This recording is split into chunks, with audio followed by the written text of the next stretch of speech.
The obstacles to success and to rewiring the brain: fear, excessive stress, limiting beliefs, a negative mindset, lack of emotional control, and bad. Okay, welcome to Highlight Show number 2. We're still covering general personal growth insights. In show number 1, you heard from many experts, and I can't wait to share with you more. And we're going to start off with Gretchen Rubin, author of the book, The 4 Tendencies. I love this book where she categorizes 4 main categories that people fall into with their behavior patterns, their personality styles. She calls them tendencies. The idea here is to understand yourself and create the circumstances that set you up for success and less frustration.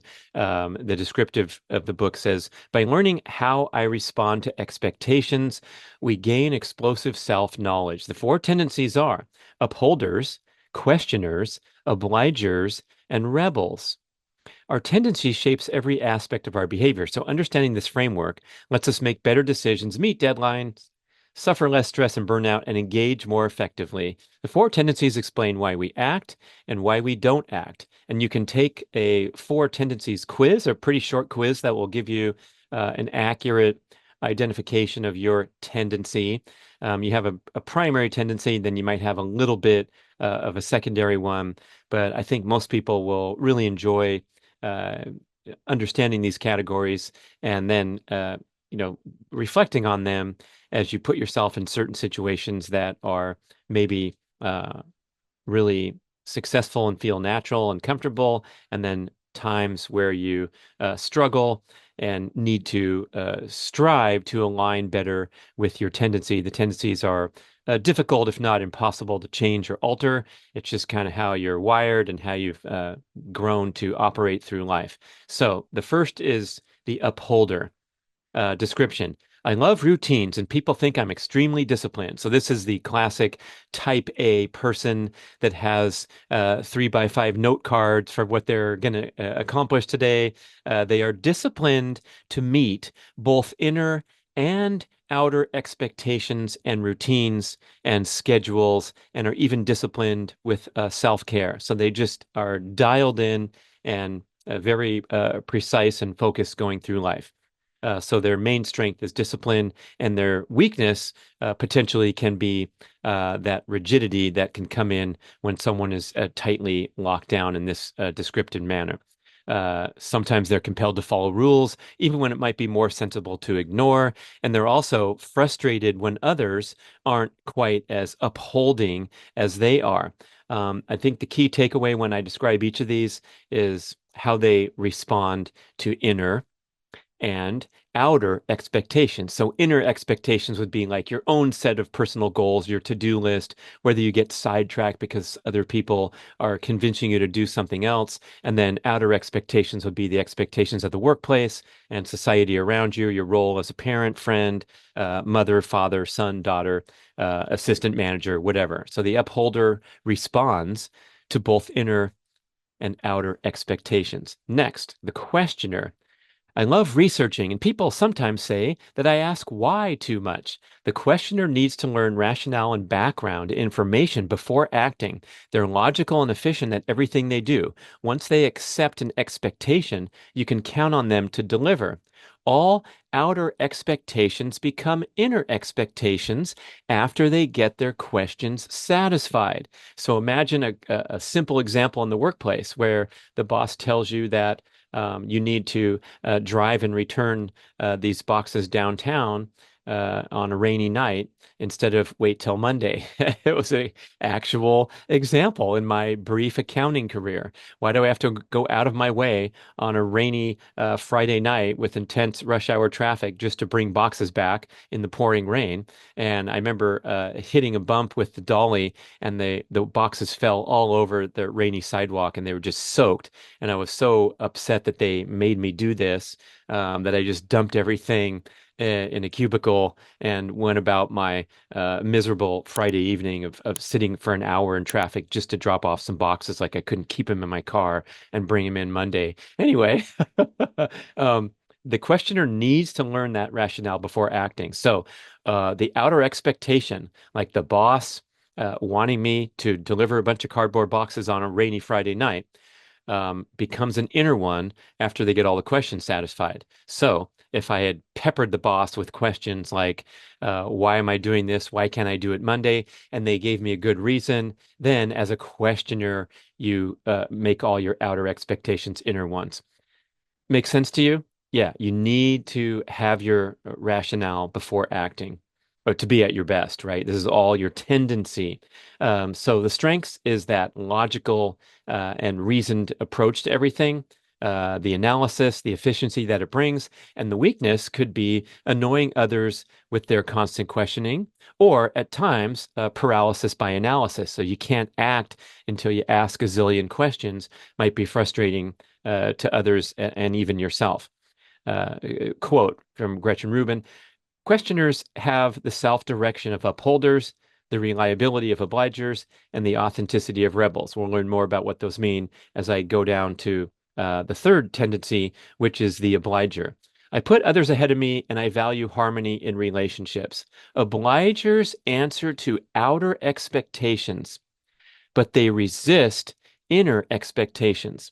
So they're very able to get to work on time or to get to the 6:30 a.m. spinning class at the gym on time.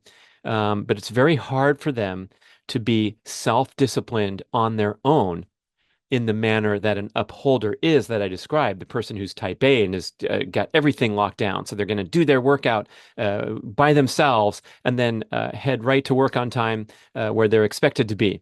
So the obliger needs these outer expectations to be at their best, and they struggle with their own personal inner expectations. They need outer accountability to meet inner expectations. For this reason, they gain the most from learning about their tendency, but because they often get frustrated at themselves for being unable to meet internal goals. They require from the outside things like deadlines, things like an accountability partner to work out with, or a boss's oversight in the example of the workplace. Their strengths are they're very reliable and they're very easygoing and easy to get along with. Because again, they answer to outer expectations. So if someone asks them to go and stop on a few errands before they go to their intended destinations, the obliger's like, sure, because they're obliging. Okay. Weakness.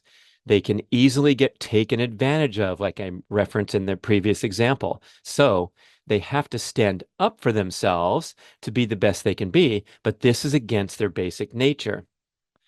Quote from Gretchen about the obligers: when what others expect from obligers is what they expect from themselves, they have the life they want, right? So they want to go to the gym and get in shape, and they've internalized that and are able to get there, and then they're meeting their own fitness goals thanks to obliging their expectation of being at class or meeting their accountability partner for the hike in the forest. Okay, last but not least, the rebel.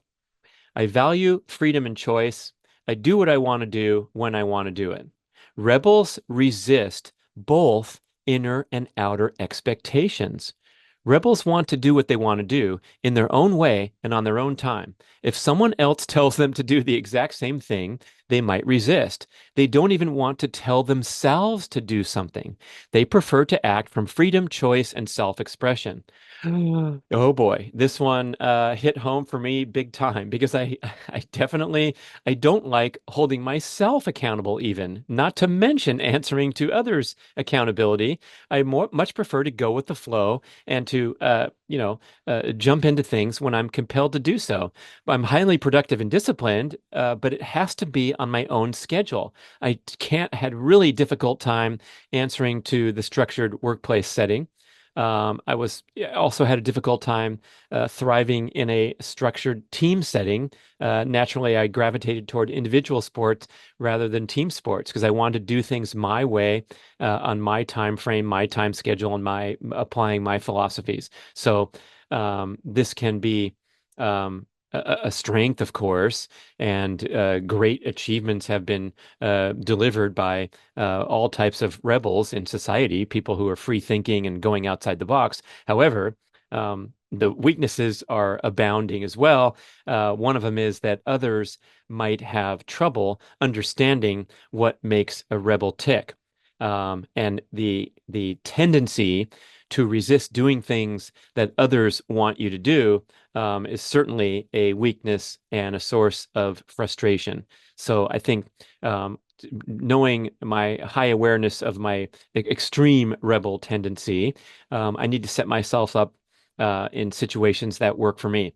One example that comes to mind, just so this can help you kind of internalize what it means to be in touch with your tendency, as with my athletic training schedule, I get a lot of support and guidance from outside, but I kind of adhere to my own pattern, and the pattern is not written down on a 3x5 card and programmed and templated like it might be for an upholder, or like it might be for someone who participates in a team sport where they're going to practice on Tuesday night from 6 to 8 p.m. and they're going to do this, this, and this because the coach says so. So by not by resisting both inner and outer expectations, I can't even honor my own training schedule that I devised by personal preference. Instead, I'm going with the flow and trying to implement sufficient boundaries and strategies and big picture philosophical principles that will help me make good decisions. But I resist adhering to a schedule. And when I was a triathlete, especially, I think I figured out how this could work in my favor and avoided things like chronic overtraining that oftentimes emerges when you are influenced too much by other athletes and trying to follow their training patterns because you're trying to fit into the pack or the crowd or the team in the case of like a team sport like cycling. So it's a constant battle to optimize and maintain awareness, and especially kind of check in with the tendencies of people around you so that you can communicate and treat them in a manner that works best for them. Here's what the research shows the population. 41% of the population are obligers, 24% are questioners, 19% are upholders, and 17% are rebels. Gretchen Rubin's work makes the point that there's no best tendency, so it's not like the upholders rule the world and everyone else is slackers. It's mainly about honoring your basic nature and your tendency and creating the appropriate circumstances. That's a great overview. And of course, you have to listen to the show, read the book to get deeper into this. But I think it's worth your time to, explore those tendencies and apply them to the everyday life examples that work for you, and then other things that are frustrating. Um, Told you I was going to have longer ones and then some shorter ones. And I got to give a plug to Anthony Mancinelli, the world's oldest barber, 107 years old. I stopped in the middle of driving across the state of New York and got a haircut from this guy. And what an incredible pleasure it was to meet him. He's full of energy and personality. And let's see, this was back in 2019. And I think he passed a couple years after that at the ripe old age of 109, but he was perfectly healthy specimen. And he was still working nearly a full-time schedule at the hair salon at the age of 107. He drove himself to work, lived alone. He had family members and others checking on him regularly, but he cleaned his own house, made his own meals. And boy, to think about how this guy has blown through our expectations about aging and decline and what's going to happen and all those things.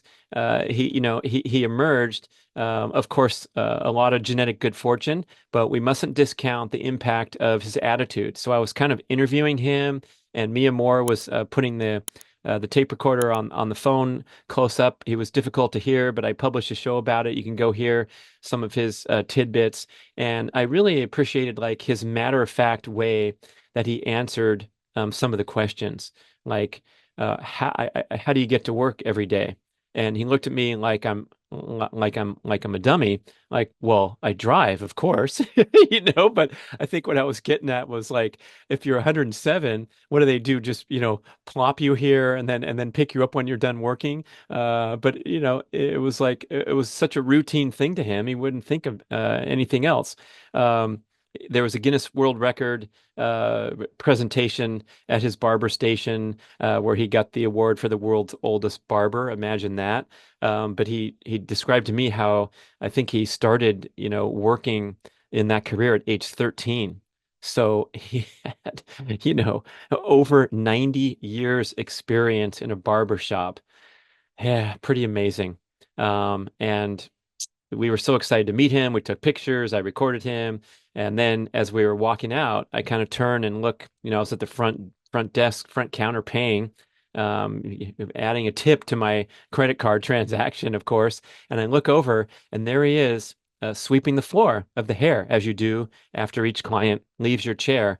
But not only was he sweeping my hair, but he was over to the area of the chair next to him, and he was sweeping up that lady's previous client as well, just helping out around the salon at 107 years old, Anthony Mancinelli.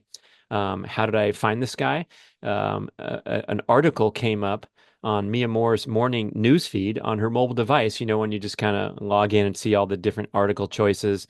And it had a little a story about the world's oldest barber of, I forget the town now, um, but she realized that it was on our intended route for that day's drive. And so, good fortune came my way. I navigated to the guy's salon, walked in and said, "Yeah, I'd like to get a haircut from him. No offense to all you other fine stylists, but I want to go for the oldest." Okay. Seth Godin, another brief tidbit, appropriate for the guy who's expert at, drilling things down and distilling great wisdom into simple, actionable, memorable insights. And I remember he's the author of many books, especially The Dip was a great book. I remember that's persevering when the going gets tough.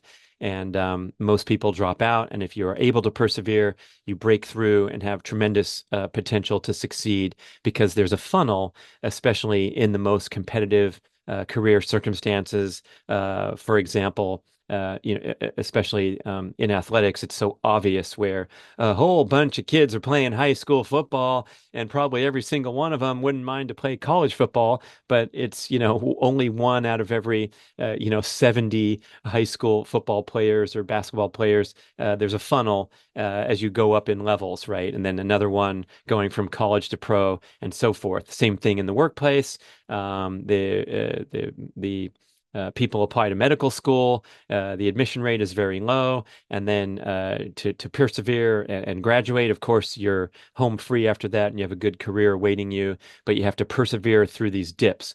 But anyway, one of my questions I had prepared to ask Seth in a nice, breezy, enthusiastic manner was something like, Seth, can you give us some strategies to deal with the constant temptation, the pull of distraction and instant gratification when you're working? For example, I'm always, thinking of my email inbox and darting over there when I'm trying to work on an important book project or what have you. And he said, turn that shit off. The work is too important. Not much elaboration needed there. And I took that to heart and will never forget looking at him right in the eyes through the screen, of course, when he wasn't even going to indulge my silly question in the first place, even though it's, something that probably everyone thinks about or will float that question out every day. It's like, no, not even going to consider. Turn that shit off. Okay. Thank you, Seth. Duly noted. My good friend Ray Sidney, whom I interviewed about his unique career path, where he was the fifth employee ever hired at Google. Uh, Google's a company that has a search engine, does some advertising, does a bunch of other stuff.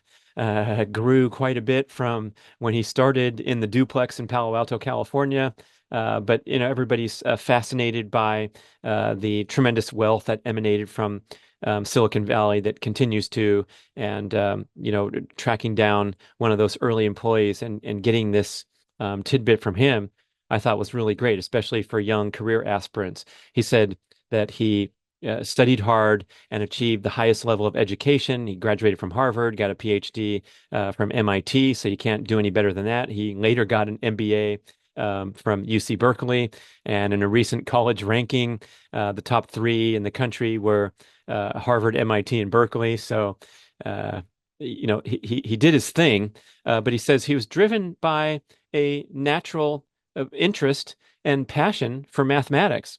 And so he wasn't angling to go to Harvard because it had awesome career prospects and network opportunities. It was more that he wanted to study at the best institution to further his passion and his personal growth. And then he decided to go get a job in Silicon Valley, not in search of a fortune, like so many people are. They call it the second gold rush, right?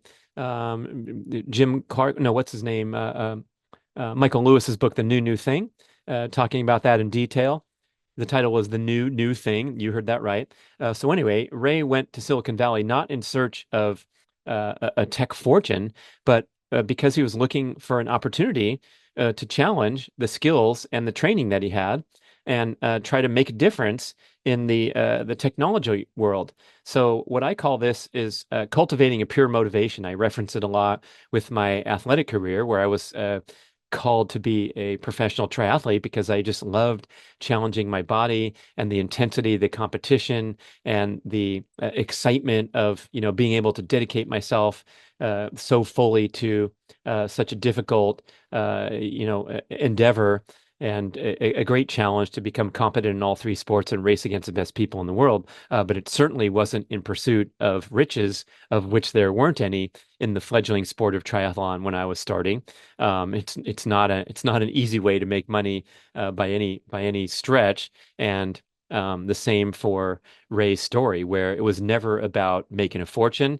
But sometimes when you work hard and get highly trained and you put yourself in the position with that great mindset of cultivating a pure motivation, you manifest those kind of results. But I'm going to contend that you must be motivated for the right reasons. Otherwise, you're going to cut yourself off from the force that I mentioned briefly in the previous episode, where Luke's story was talking about the concept of manifestation that is so widely misunderstood. So that was the tidbit from Ray, Big George. And then we go on to here's a more lengthy discussion of some of the great insights from Mark Manson's two best-selling books, The Subtle Art of Not Giving a Fuck, and his follow-up, which was titled Everything is Fucked, a book about hope. Some great tidbits that I think about all the time and try to share with other people in real life from The Subtle Art. And one of them is Mark Manson's quote that self-worth is an illusion, and it's actually a form of persistent low-level narcissism. So this obsessive pursuit of self-worth, self-esteem, having an important position in society is actually a form of persistent low-level narcissism. Instead, strive to form an identity that is defined by as little as possible. When we decide that certain behaviors or events represent our worth as a human being, things can get emotionally turbulent. And when things get emotionally turbulent, we tend to do really dumb shit. Instead, if you think of your life merely as a long sequence of decisions and actions, if you're like most people, many of these decisions and actions are suboptimal. And what most of us mean when we say we'd like to change ourselves is simply that we'd like to make slightly more optimal decisions and actions. The trick is quitting smoking, or the trick to quitting smoking or changing any habit is to recognize that your identity, that elaborate mental framework you devised in your mind and labeled as me, doesn't actually exist. It's arbitrary, it's a facade, and it can be raised or dropped at will. You're not a smoker, you're a person who chooses to smoke. This insight is from the second book Everything is Fucked, a book about hope, where Manson argues that creating a string of hope narratives is our defining purpose in life. If you have no hope, you will suffer from depression and anxiety. So, what do we need for hope? We need a sense of control. We need something to believe in and something to value, and we need a community. How do we get to this point of creating a string of hope narratives? Well, realize that the emotional feeling brain actually rules over the rational thinking brain. We just pretend that it doesn't in our thinking brain. Only emotion motivates us to action. So we need to get buy-in from emotions in order to take action toward a goal. The solution is to merge the thinking brain and the feeling brain. So if emotions rule only, right, you're going to become delusional, narcissistic, and in a habit of convincing the thinking brain that you're always right. In contrast, if the thinking brain rules without the emotion, what's going to happen is you're going to suppress aspects of your personality. This is a classic example of what's happening with religious and political dogma, where they're trying to just get you to have the thinking brain overrule the emotions. I remember seeing the great play on Broadway, The Book of Mormon, saw it again on the West Coast in Sacramento, and they had the bit where the kid who was wrestling with his sexuality, and the song was "Turn It Off, Turn It Off." When those thoughts come up, da da da da da da da, you just turn it off, and that was the suggestion from the church to deal with those thoughts and feelings are coming up, those emotions, right? Anyway, what you want to do to have this merging, the beautiful merging of the thinking brain and the feeling brain to be the best that you can be, is to weigh all logical decisions by asking yourself how you feel about it, and then assess the answer without judgment. You need to convince your feeling brain that it will benefit you. Otherwise, you're going to get stuck. A classic example where we're trying to embark upon a healthy dietary strategy or fitness program. And you can write down all the goals you want and read all the books you want. But if your emotional brain is not convinced that it will benefit, you're not going to get started. You're going to be stuck. So this is the reason that we don't succeed with lifestyle change. Our feeling brain feels like we don't deserve the success. Where does that come from? If you listen to the previous show, it comes from flawed childhood programming that is controlling our behavior these days, because subconscious programming controls 95% of our behavior. So if you don't feel deserving of that beach body, like I described in the last show, you're not going to adhere to a consistent fitness regimen. You need buy-in from the feeling brain. Here are Manson's laws of emotion patterned after Newton's laws of gravity. Um, First, every emotional reaction has an equal and opposite reaction. That's what he calls a moral gap. Second, our self-worth is the sum of our emotions over time. If we can't equalize, we end up accepting inferiority, shame, and low self-worth. The flip side is delusional high self-worth. Both high and low self-worth are narcissistic because the people imagine themselves as something special and something separate from the world. Self-worth is an illusion, a form of persistent low-level narcissism. Your identity will stay your identity until an event changes it. A network of value-based narratives determines our identity. So there's two ways to heal and grow. First, we examine the narratives of your lives and reposition them. Second, visualize the future that you want for yourself and make that your new identity. Remember when he talked about you're not a smoker, you're just someone who chooses to smoke. So now, if you visualize a future that you're going to be a healthy, fit person, you make that your new identity. Then let the feeling brain try it on and become accustomed to it. This should be a difficult exercise because that means you're really getting ready to change. The stories of our future define our hopes. The stories of your past define our identity. Woo! Pretty heavy stuff. Love Mark Manson. think about it all the time, especially that dogged pursuit of self-worth and self-importance and self-esteem in today's life. If you just switch that over to seeing your life as a series of decisions and actions, getting over yourself in a sense, it could lead toward more freedom, more happiness, and less stress. John Assaraf, the brain training expert, had a couple great shows with him. He talks about how we rewire brain neurons through tiny actions that are doable and non-intimidating. This will help you build confidence and help you start thinking differently. The brain has neuroplasticity, meaning it can become rewired for success and positivity. However, we do have a lot of obstacles to rewiring our brain, don't we? Here are some of the main ones that he references. Fear, excessive stress in life, self-limiting beliefs, a negative mindset, a lack of emotional control, and bad habits. Oh man, those are some pretty major obstacles that come up again and again. Those are very familiar. I'm going to repeat. The obstacles to success and to rewiring the brain: fear, excessive stress, limiting beliefs, a negative mindset, lack of emotional control, and bad habits. Now, here are three ways that Assaraf suggests to change long-term behaviors. First is an epiphany. So I suppose that would be, um, heading to the doctor for a checkup and they say, you're going to have to quit smoking now or it's going to kill you. Maybe it's participating in going over to the gym and doing a class and having a great time and exploding into a more fitness oriented life because you had a positive experience hiking up to the top of the mountain and realizing that you could make it even though you didn't think you could, that kind of thing. So number one is an epiphany of some sort. Number two, change your environment.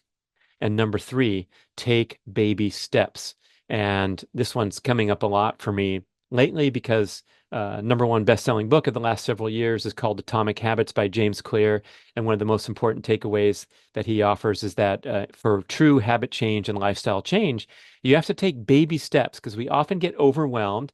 Back to Mark Manson's thinking brain, we're really good at writing down all these awesome goals for our life, but then when they're actually too daunting or they're not aligned with our subconscious childhood programming, for example, we feel undeserving, they fall apart. So taking that baby step is really the best way to progress toward long-term behavior change. Not taking the shortcut, cold turkey approach where you think you're going to transform your life tomorrow, and then you fail 17 times with that approach, and you get discouraged, and you just accept the ruts that you get into. So I love that tip to take baby steps. And back to my summary of my Thais Gibson show that I did in the first of the series of highlight shows. Whew, yeah. I talked about my where my stated goals conflict with my behaviors, and I want to be more financially astute, responsible, and disciplined. So the baby step would be to spend a little more time looking at things like online banking instead of dreading it and trying to distract myself from things that I state that I want to get better at. Okay, Dr. Ron Sinha, old friend, author of the South Asian Health Solution that we published at Primal Blueprint Publishing. Great book. He has a great podcast called the Meta Health Podcasts, and he's a physician running a unique wellness program for employees at major Silicon Valley tech companies. So he's immersed into this super competitive and affluent work environment there in Silicon Valley and dealing with a unique population of patients who are very highly compensated, but also suffer from a lot of stress. And so that becomes a key talking point in his interviews and his podcast. And so here's some commentary from Dr. Sinha.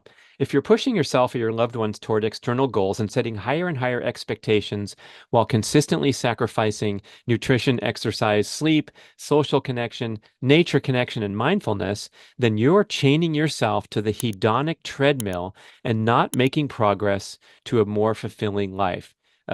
hedonism, right? So you're on the rat race treadmill, you know, running and running, trying to consume more, attain more, achieve more, and it's not working. So the more you seek outside pleasures and accomplishments, hoping that they will somehow reset your thermostat to a higher level of happiness, but it simply doesn't work. He talks about how people have some basic wiring for a basic uh, level of happiness, people seeing the glass half full or the glass half empty. And that's an interesting side note. I would hope that you could one could work on that and maybe change some thinking patterns and behavior patterns to create a higher foundation level of happiness, especially if they feel like they're in the glass half empty category at times. But anyway, he says, if you're thinking things like, well, maybe if I leave this job and join a startup, run my own business, make more money, get a nicer car, or push my kids harder and live through their success, then I'll be happier. And it simply doesn't work.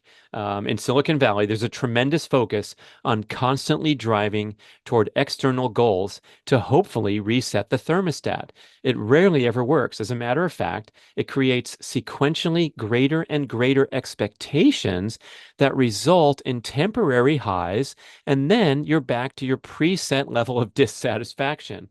All those years of hard work and sacrifice, and I still feel like this. Does it sound familiar? Whew, yeah, that's rough, especially when you're dealing with it's arguably the most affluent workforce anywhere on the planet with the salaries that are paid in Silicon Valley and the lifestyle, of course, corresponding high cost of living there. And, the more you're immersed into the scene, the more you have to go with it. And it can be pretty rough at times, even though they're making a good living and living a high standard. Anyway, Dr. Ron wants to give you some tips to overcome this tendency to operate on the hedonic treadmill. Number one is to identify, notice what's going on here. And when you experience that disease state of rumination, say it out loud and say, there I go, ruminating again. And he pays particular attention to the concept of rumination because he contends that it's an actual disease state, like a metabolic disease, that can be reflected in a health and a medical screening. So when you're ruminating a lot, you will have, things like higher blood pressure, higher stress hormone levels, lower immune function, lower sex hormone levels. You're just in the hectic high stress modern life scene. And rumination is a really bad attribute that can destroy your health. And so when you ruminate about the past, that generally promotes depression, and ruminating about the future generally promotes anxiety. Identify and notice when you're ruminating, say it out loud. Next, categorize.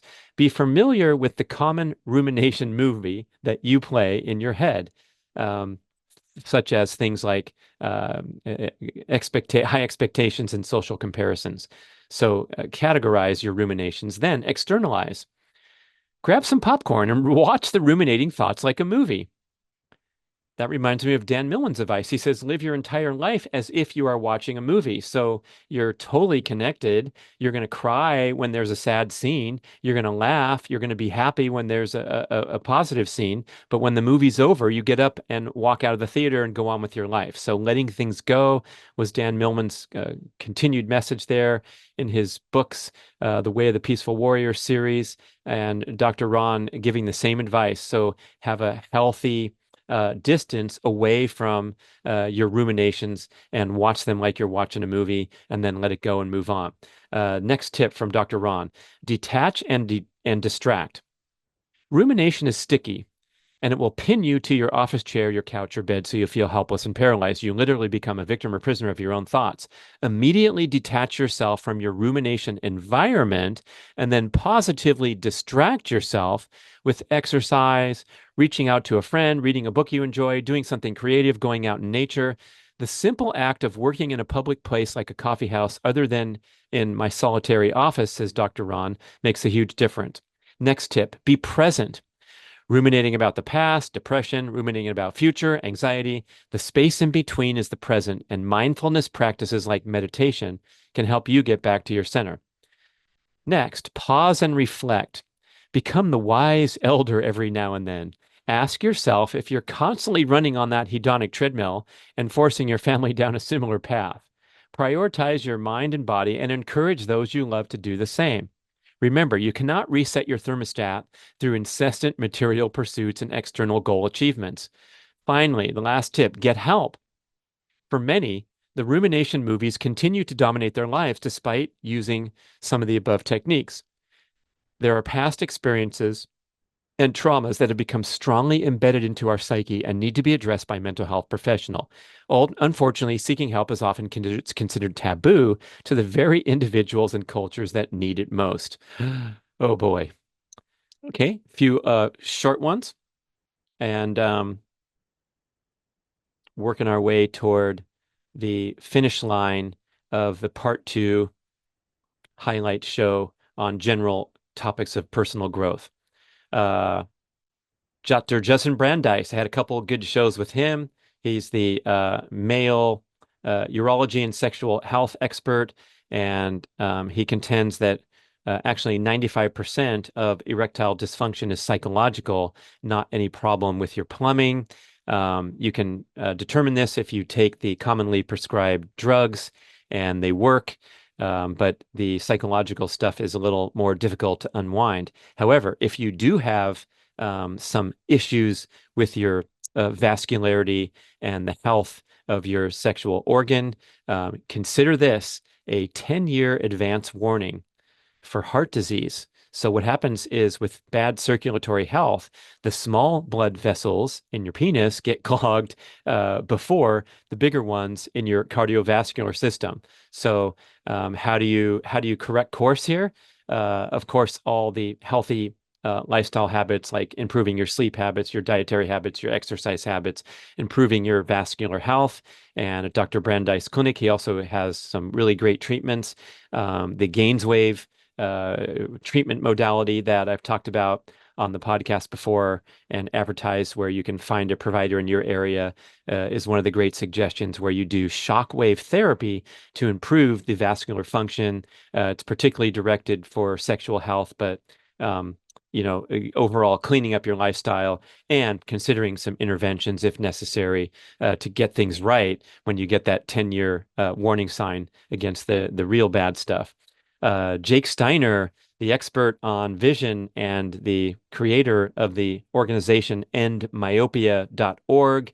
You can find him on Facebook. He's done some great work challenging some of the foundational premises of using corrective eyewear throughout your life. And so he explains that when you put on a pair of eyeglasses, they lock your ocular muscles into a spasm. So they lock you into good vision, so everything improves immediately and the screen looks more clear, but they actually act like a cast on your wrist or what have you, and they cause weakening, atrophy, and increased reliance upon stronger and stronger eyewear over time. So instead, he encourages you to try and challenge your eyes with, quote, a little bit of blur, end quote. So you don't want to challenge your eyes too much and get headaches and get eye strain, but you want those ocular muscles to work and maintain their health and their viability over time, rather than putting them into a spasm and a cast and having them atrophy over time. So if you're thinking about prescription lenses, the idea is to use them only when you need them, as sparingly as possible, but teetering on that balance of not straining your eyes, but not just reflexively throwing on glasses every time you look at a screen or need them for long distance. William Schufelt, the multi-talented young man who was a leading player in the health and fitness scene, hosting podcasts, writing books, and then also transitioned over to his acting endeavors. And then lately, I understand he's pursuing a music career. And he had such a great attitude when we were talking, we were going to talk about health and fitness topics, but he was also talking about his mindset, his goal setting strategy, his daily routines and behaviors. And I think at the time he was like 23 years old, and I'm sitting across from him at the interview going, dang, you got a lot of stuff figured out that a lot of people struggle with, son. So let's hear some more. But one of the great anecdotes he talked about was the big break that he got in his acting career, where he was chosen to be one of the Power Rangers. I think he's the red-colored Power Ranger. Is his name Brody the Power Ranger? Yeah. So he was a Power Ranger in the TV series, and the tryouts for the spot were 10,000 people. So with 1 in 10,000 odds, he was selected as Brody the Power Ranger, despite not having any professional acting experience. He was acting in college plays at the Playhouse at UC San Diego. But what happened when he found out about this opportunity, as he described in the show, he set his intention and he resolved that he would never give up, that he was going to succeed as an actor, even when people believed that he couldn't do it. Um, and just locking into that mindset. And every time he made the long drive during college to drive up to Los Angeles to go on tryouts and do all the things that you need to do if you're trying to make it as an actor, he never once gave himself an out or allowed negative thoughts or self-doubt to creep in. He just said, it's going to happen for me. I'm going to get a break. I'm going to continue working hard. And it was a really powerful message because when we continue talking about it, you realize that the odds weren't really 1 in 10,000 because the vast majority of those 10,000 people were not really locked in with his mindset that he was determined and certain that he would succeed. So if you go around Los Angeles, you can definitely meet 10,000 people who are aspiring actors wishing that they would be the next Tom Cruise or perhaps next Brody the Power Ranger. But they're also waiters and surfers and DoorDash drivers and doing all the things they can to scrape by. But when that mindset shifts a little bit to where you are hoping, quote, trying, and using terms like that to describe your acting ambition, that's when you cut yourself off from the force indeed. So when you think about the people that are totally dedicated to do whatever it takes to succeed in a very competitive environment, you start to narrow the playing field significantly. Um, the same reflection occurs to me back when I was striving to make it as a professional triathlete. I was so consumed with the challenge, and my motivation was so pure. I loved the journey so much, and was so captivated by the process of improving every day and working hard and competing against the best, and not really attaching my self-esteem to the results where I was on a roller coaster ride. It was more of fun and challenge and striving and exploring my potential. I attribute that to my eventual ability to succeed and make it a career, is that I wanted it for the right reasons. And I was incredibly determined and had incredibly high self-belief no matter what, no matter even if I got my ass kicked, or in the comparative example to Shufelt and his acting career, a lot of those actors, they want a part really bad. They want a part really bad. Their agent says they're in the final running, and they said, well, there was 4 people and they chose one and you didn't make it. And they get devastated and they cry and they tell themselves a story, and then they start repeating those stories and embedding those experiences into their mindset rather than that most empowering mindset of determination and appreciation of the journey. Oh, I had sleep expert Jeff Kahn on the show quite a while ago, and we talked plenty about optimal sleep habits and how it affects health. You've probably heard a ton of commentary on sleep yourself, but he had a really good takeaway insight that I think we can all put in our pocket and remember as we strive to optimize sleep. He asks you to think about your sleeping hours as a bank account. And when you do experience a deficit for whatever reason, maybe it's travel, or you had a rough night of sleep, or you had to wake up early, or you stayed up late, you kind of can keep track of what deficit you're at, and then strive to make that up over time. So if you have concluded that you require 8 hours of sleep every night to function at your best, and one night you get 7. Now you have a 1 hour deficit in your sleep bank account that you're going to try to make up, perhaps by sleeping an extra 30 minutes on both days of the weekend.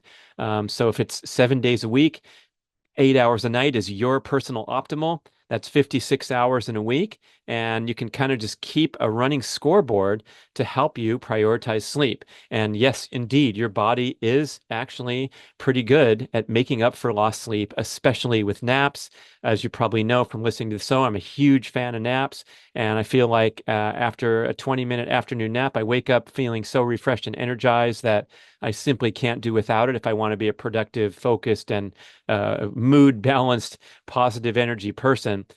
So yeah, the sleep scoreboard, the sleep bank account has to be in balance, and all other health aspirations flow downstream from having that bank account with the proper balance in it. Even if you're deficient on uh, a certain type of sleep, like REM sleep or deep sleep, your body has a great innate ability to make up for the sleep that you need that you're deficient on.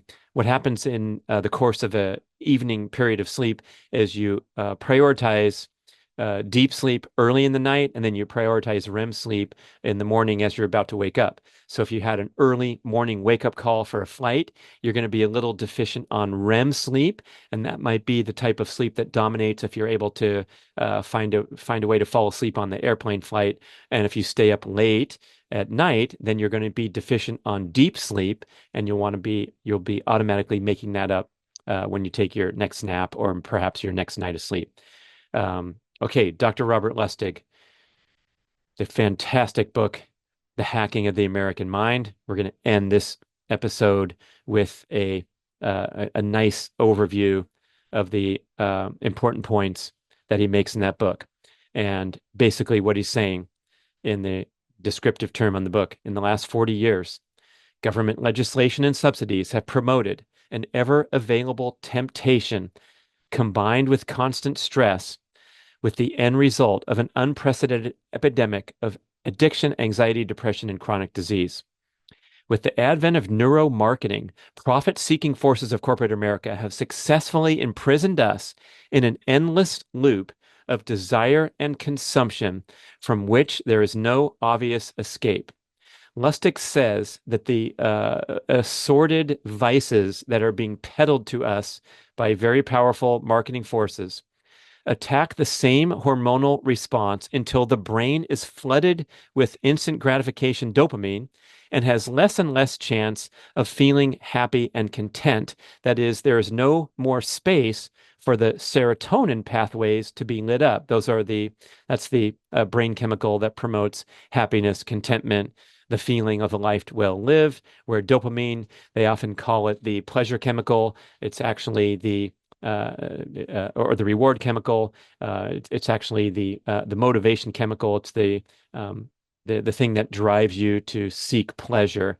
So these vices have been presented to us, according to Dr. Lustig, that are very, very effective at flooding the dopamine pathways. Remember, in the last show, I talked about Dr. Anna Lemke and the opponent process reaction, where if you work hard and strive and struggle and persevere, you do indeed get a spike of dopamine and serotonin. You feel happy and you feel satisfied and content. And then when you return back to baseline, there's no crash. The crash comes from flooding the dopamine pathways without having to make a concerted effort. So getting easy, instant gratification pleasures, and that pretty much describes the high-tech modern life. So here are some of the vices that Dr. Lustig talks about in the book. Sugar and processed foods, that's his main area of expertise. So nutrient deficient processed foods give us that instant gratification pleasure and not much in the way of nutrition. Of course, next and perhaps the most profound influence on modern life in comparison to the past decades is the digital technology, especially social media and the quote, intermittent variable rewards. That's a term from Tristan Harris, director of the nonprofit organization for responsible use of technology. But when we get intermittent variable rewards, that is the most effective way to spike dopamine. And what that term means is that you're not sure what you're going to get. So it's not a consistent reward like a sugar or processed food, but it's a feed of social media content that's different and varying and ever changing. Same with your text message string. You don't know what that ding represents. It's someone new, it's someone special, and that's where we get this, really high penchant for addiction. What's the one of the best examples of intermittent variable rewards that are addictive are the slot machines in Las Vegas. So people will sit there for hours pulling the arm every time. I think you can just push a button now. You don't even have to grab the slot machine arm. But the intermittent variable rewards, the potential for a jackpot, even though you're probably not going to get it most of the time. So digital technology, sugar and processed foods, caffeine, marijuana and other street drugs, antidepressants, painkillers and other prescription drugs, chronic exercise, that extreme pursuit of the exercise high, casual sex independent of loving partnership, video games, and pornography. These stimulate the dopamine pathways such that we want more and more. And also the pursuit of income and consumption and financial status also stimulate dopamine pathways, so we want more and more. Note that the happiest countries in the world, with the happiness scoreboards, you can read articles about this where they actually try to identify a ranking of the happiest countries. They're concentrated in Scandinavia. It's like Iceland, Norway, Finland, Denmark in the rankings. Number 1, number 2, number 3, Sweden. What they have there distinctively is income equality. So much more income equality than, for example, the United States of America, which has the greatest income disparity in the history of a civilized society, where the top 1% control, 80% of the country's wealth, that kind of thing. And that lends itself to unhappiness and FOMO and consumerism and so forth. So the happy countries have income equality and community connection. Lustig says it's important to realize that once you meet your basic survival needs, more income does not equate with more contentment, and instead drives more consumerism. Reward is not contentment, and contentment is not happiness. So we have that critical distinction: reward associated with the dopamine pathways and the flooding of the dopamine pathways with the hacking of the American mind, and contentment with things that we struggle and persevere through and achieve success. That's kind of the essence of a healthy, happy, content modern life, is that persevering through difficulty. So here's 4 concepts that drive habit formation and apply to these vices that are presented to us, right? Number 1 is the trigger, something that grabs your attention even when you don't want it to. Number 2 is the action. This soothes the trigger. It's something that's easy to do and doesn't require thinking. For example, clicking on or pulling up your social media feed. Number 3 is the variable reward. So these are things like social validation. How many likes did you get? You don't know until you check, and you might have more today than yesterday, and put your up and down on your happiness accordingly, or your sense of pleasure. So things that have variable rewards. I talked about slot machines, social validation, social media, a video game score. If you are playing a lot of gaming, you're going to get a score, and that's going to be a variable reward. And then finally, the investment necessary to drive the habit. That's the internal rationalization, where you soothe the itch in a culturally acceptable manner. Okay, so I think the best takeaway from the book is to pay attention to what these corporate giants are doing, especially the providers of internet content. These are the smartest and highest trained people in the world, cultivating an experience just for you, with the sole purpose of getting you to spend as much time as possible distracted from the other tasks, responsibilities, and pursuits of your busy day, in order to engage with their technology platforms. It's up to us to have the discipline and the structure in life to be able to put those devices away and engage in things that build happiness, contentment, satisfaction, such as deep, meaningful work, as the title of Cal Newport book conveys, the book Deep Work, and also social experiences, entertainment, and things that are away from technology.